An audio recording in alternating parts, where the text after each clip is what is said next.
is that guy? This is what having lots of students does to you. This right here. So what are we going to talk about? Well, we're going to talk about game genres. You guys all play games, right? Nobody? Am I in the wrong spot? I thought you guys played games. Yeah? So what about game genre? What's a game genre? Right?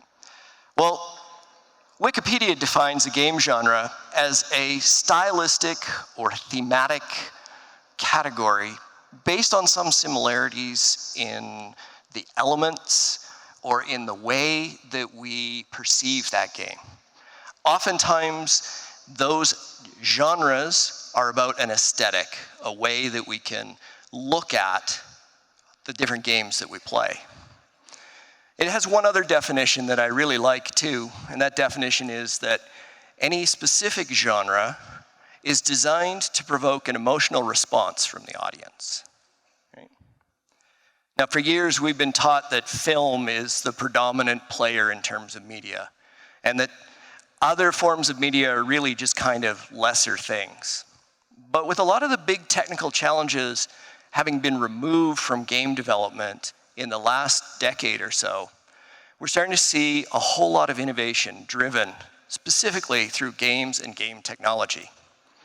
Games are in fact creating new ways of doing, new actions, whole new categories and types of games are emerging. And film and TV are remaining largely unchanged.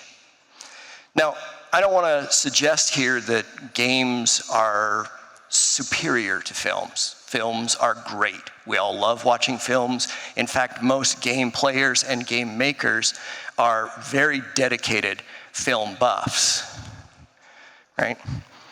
Now, the film TV experience, however, is very linear.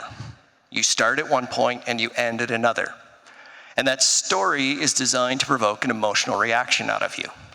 The audience, in turn, is static. They're passive. You sit there, it happens to you. Games, on the other hand, games are a little different. And we use genre to help us classify our games. We use them so that I can say, hey, my film is like X, and if you like X, you'll probably like my film too. We do the same kind of thing in games.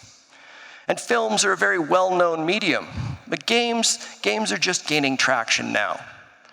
So what we'd like to look at is what kinds of things can we expect in games, right?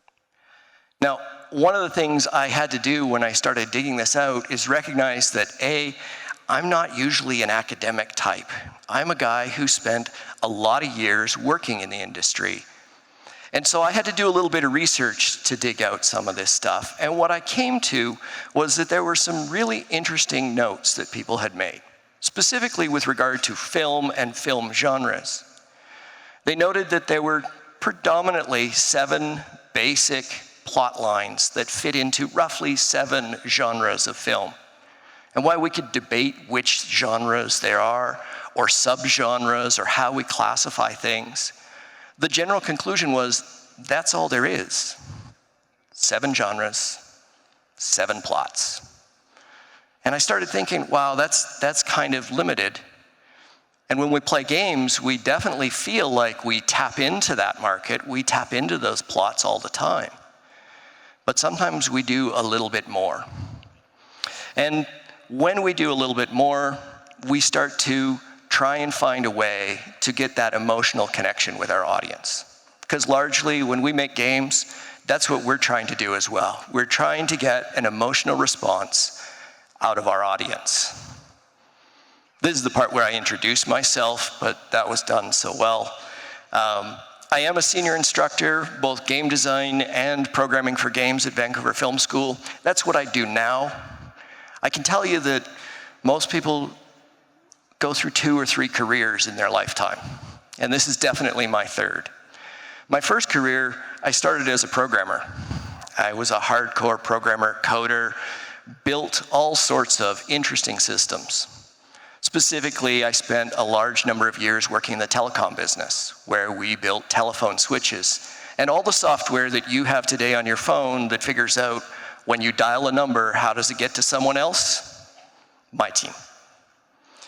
But leaving that industry, I moved on to something else. And the thing I moved on to was a small little company called Distinctive Software running in Vancouver, where a couple friends of mine said, hey, you should come help us. Distinctive later got bought by a little company called Electronic Arts. And while I was at Electronic Arts, I had the good fortune of being one of the people that was putting together teams to build some of the new games we were building. This is usually where I get to show this huge montage, but for time's sake, I'm not going to show you the 20-minute montage video of all the cool video games. I will tell you that in the time that I spent as a director and a producer at Electronic Arts, I worked on 9 different games. 7 of them were brand new games that had never been done before. The other ones were little-known titles like Need for Speed and the Skate titles. And from that, we learned that what we're really after is to try and find a connection with people.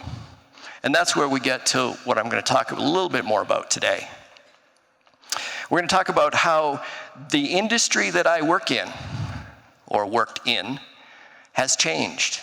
It's not the same. You know, when we were building games for big consoles, it was all about the programming team. It was about you had to be a programmer to get into games. That's not the case today. Today, designers are driving our new games. Designers are driving the interactions we want to have. They're designing specifically the look and feel of games.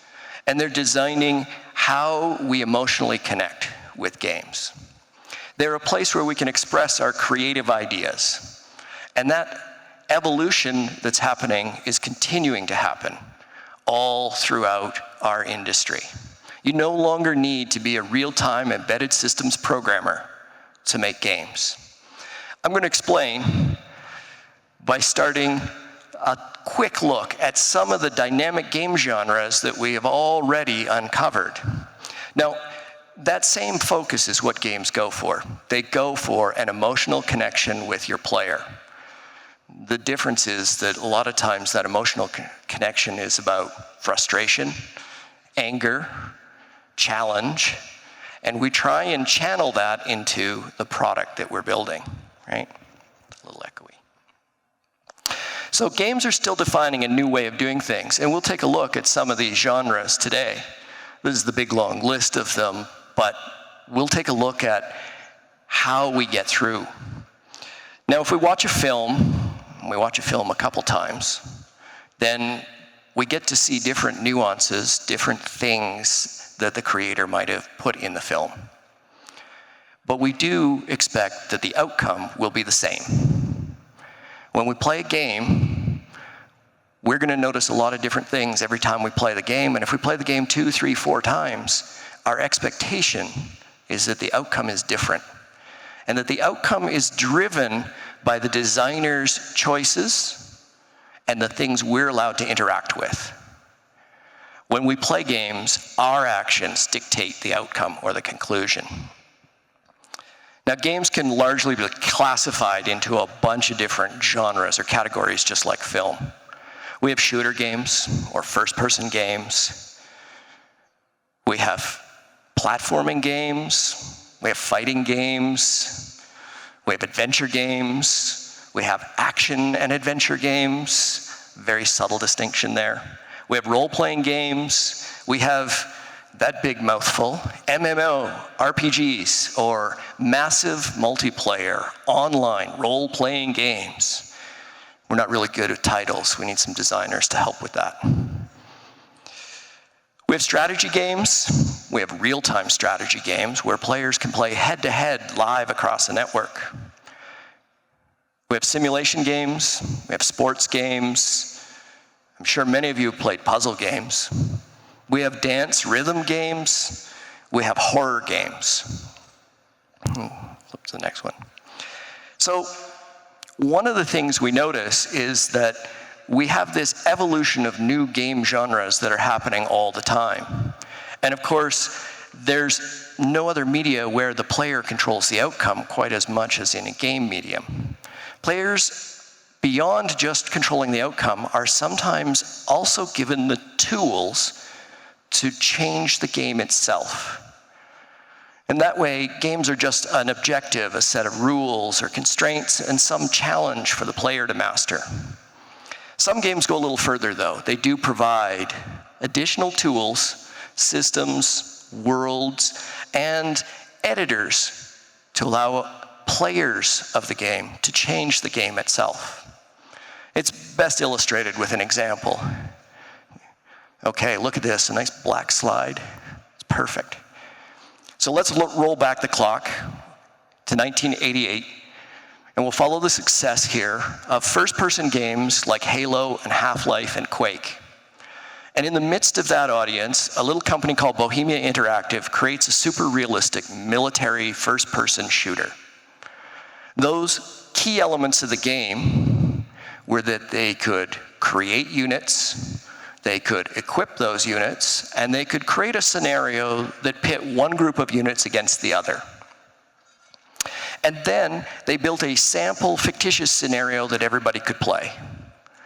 And this was very much like many other games, like Counter-Strike. But they added one thing. They added an editor to let any player of the game go in and change the rules. Whoop. Going a little fast there, boys. So in that fictitious scenario, now we can go to the next one. We'll go to the next slide. They created a game called Operation Flashpoint. And Operation Flashpoint built a big community around it. Their successor, this game, Arma 2, vastly improved this editor. And a number of users really took notice. And some really creative stuff started to happen. Now, this is done by end users, not programmers. This is done by players and designers who had some creative ideas. And one of the ideas they had was to try and change up the scenario a bit. Okay, let's flip to the next. There we go. So, one of those modifications was called DayZ. And if I can stop here for a sec, DayZ, or Day Zero, was a modification done by the players. And here was the change they made to the game rules. They said, no more factions, just individual players. And every individual player will have no special uniform, and they'll have no equipment. They just get what they can find in the world. In addition, every player will be surrounded by enemy-controlled robots. And those robots will try and head right towards you, and if they get close to you, you die. Now, this might sound similar to other kinds of concepts you've heard of. Then they created a social experiment. They allowed players to drop this scenario on their servers and play with each other. This DayZ modification, commonly we refer to as a zombie game, and it spawned a whole new genre of kind of survival games that we start to see evolve. It developed a friend or foe mentality. The social experiment was, when I show up with the 20 zombies following me, and you show up with the 5 zombies following you, are you my friend, or are you going to kill me? Are you going to take my stuff, or am I going to take your stuff? Are we going to work together, or are we going to work as individuals? And this dynamic starts to evolve new games and new game genres. So we start looking for new modifications to this. Now we can go on. Right? One of the mods that gets put together when Bohemia launches the next version of their game, called Arma 3, updates the tool sets so much that another player adds another twist. Another player adds no more zombies, just players, and let's start shrinking the map. Every so often the map gets a little smaller. And now we have a different player dynamic coming. Now, along with this variant, a third variant gets spawned out, again by players, and that third variant allows players to find items in the world, create new items from the combination of these, and save them in places. So that's 3 new genres emerging from the player base. That last modification the one where players are dropped in a world and the world is shrinking all the time, has a very popular following these days. What's that game? That one player, referenced as Player Unknown, that was his online name, who crafted early versions of those DayZ modifications, turned around and built up his own game. This was Player Unknown's Battleground. Now, this concept that PUBG took from the things they had learned with the DayZ modification, he then rebuilt in the Unreal Engine. The whole point here is that that Arma game didn't just create a game, but they created an engine. They created a tool set, and it switched the emphasis away from programming and towards designing. Designing games, designing scenarios, designing social experiments. This player took it to the next level, modified his game, Sony took notice, he made a lot of money, yada, yada, yada. We see this all the time. The big thing he did was he moved over to another game engine, and we're starting to see this more and more. Game engines today are very sophisticated tools, and those tools allow us to put in the hands of designers what they need to build new games, new genres, new ideas. Okay? In fact, following the success of PUBG, we've got a whole bunch of new games that large studios began to exploit. We got Fortnite and Apex and Warzone. And I'm sure we have some players of all of these games in the audience here. These games are all things that are new genres: survival horror games, base building games, battle royale games, all driven by designers, not programmers, all driven by the user community, not driven by game companies or big game companies. Now, if we flip to the next, we have this term we hear all the time in our game development world called AAA studios. And there's some debate over what you would consider a AAA studio. Most of the time, we think of it internally as a studio who has a very predictable track record of delivering quality titles on time, on budget. A lot of these companies are very publicly traded companies. And a lot of times, these companies are very, very risk adverse. They don't want to try new things. They don't want to challenge themselves with new things because new things might fail.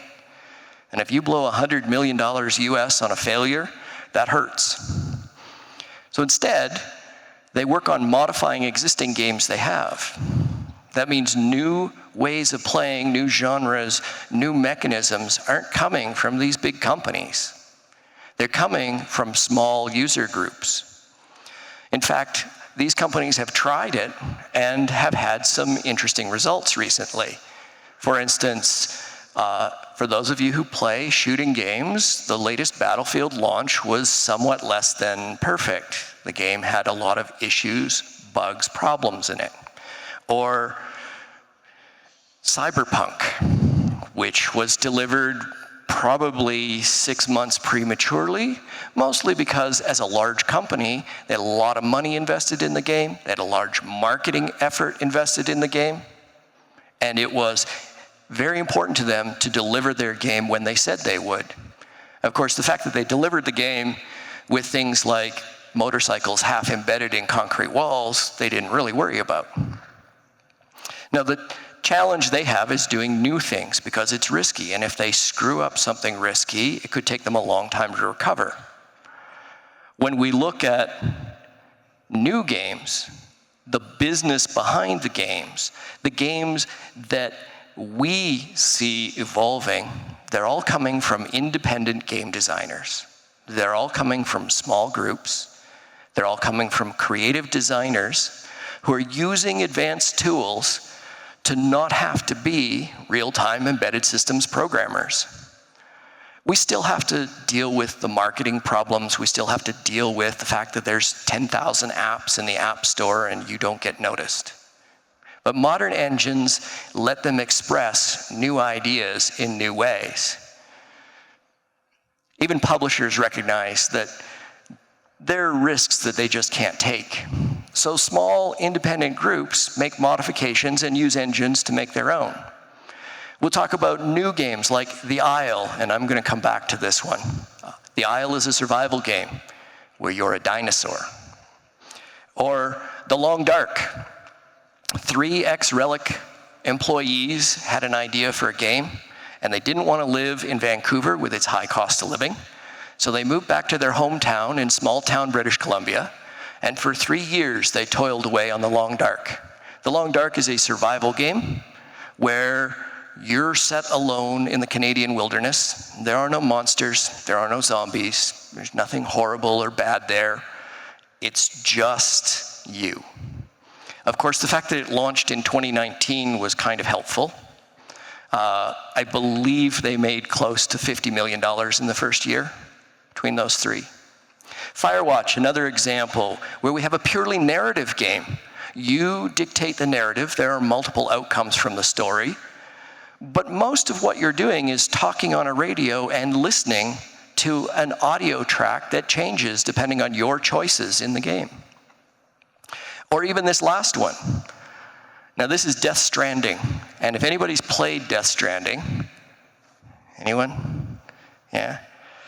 Death Stranding is a somewhat long game.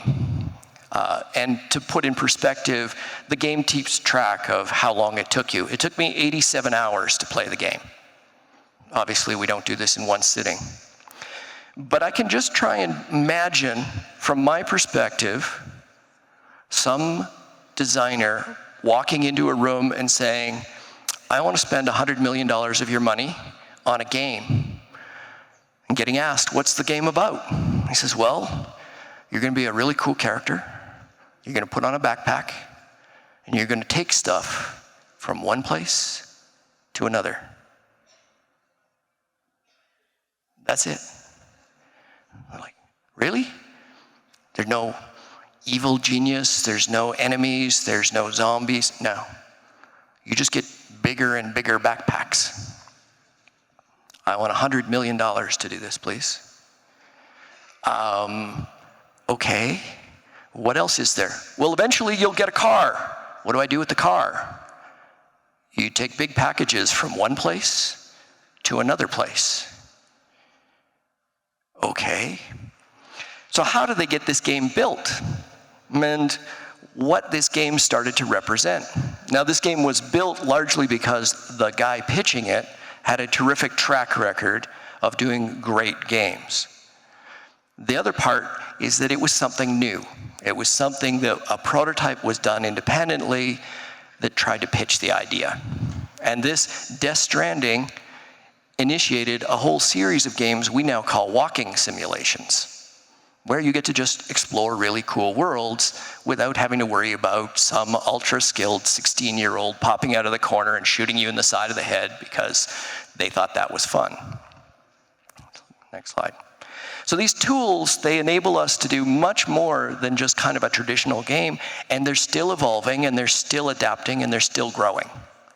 These tools take away a lot of the common problems. Yeah, you still have to do a little bit of logical thinking to script some things in them. But the heavy-duty programming of rendering stuff on the screen in beautiful 3D, of doing elaborate Newtonian physics, of managing audio, of lighting scenes, that's all done for you in the game engine. You just need to know how to bring it out of the engine. In short, they all let the designers experiment, create, and craft new experiences in a record amount of time. All these new things with all a large, technically deep team. Let's take a look at the next. I told you I'd come back to The Isle. And this is how wild people can think. The Isle was based on that Arma 2 modification of zombies. The Isle said, let's be dinosaurs. Let's not have other people floating around unless they are also dinosaurs. And it's a lot like DayZ in that it's kind of a creative new mod where you pit player versus player. Except in this game, you can't craft, you can't collect, you can't build a base. All you can do is find food and find water and grow, which is great if you're a plant eater. You have lots of grass, the game provides it. You have lots of water, the game provides it. And there are all sorts of opportunities for you to work with each other. It had a couple interesting things it added in there. It made sure that players could chat with each other. Of course, you can only read the chat for other players that are your same species. If you're not the same species, you just hear audio specific to that species. And of course, nothing would be a real game without some challenge or conflict in there. So some players are allowed to pick carnivores, meat eaters. As you can imagine, the carnivores have to do the exact same things. They have to find food and find water and communicate with each other and grow. The only difference is, for the carnivores, food is the plant eaters. So you have to find other players and consume them. With this audio cue in there, it now becomes a little bit more challenging, because now you have a whole group of people as plant eaters, and when they hear the Tyrannosaurus Rex sounds, they want to get out of there. There's a big animal coming to eat them. Now, this is a really amazing social experiment. And this social experiment really developed into an interesting new game genre, survival games. And these survival games have lots of different kinds of manifestations, right? So today, the tools are all there for game designers specifically to break open all sorts of new concepts and new ideas. And in that vein, I'm very much yesterday in the way I used to make games. And you guys are actually the tomorrow of the games that we will all play. So I want you guys to embrace those new tools. I don't want you to be a tech wizard or a graphics programmer to make great games. Just be a creative designer who can learn the tools, create the next great game, blend your ideas with a whole bunch of genres, put the pieces together, let your imagination drive the evolution of our industry, and then share it with the world. Thank you. Appreciate your time.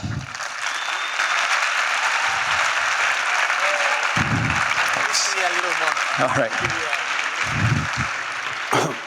Le damos muchísimas gracias por esta conferencia. Voy a invitar a Jayvan Sánchez de la Facultad de Diseño a que pase a darle su reconocimiento. Thank you. Thank you very much, Scott. Scott, has been a pleasure that you be here with us. It's for us and all the faculty a very pleasure, and I'm going to give you this recognition and a gift. I hope that you be here with us very soon. Thank you very much for all the knowledge. Muchas gracias. Thank you.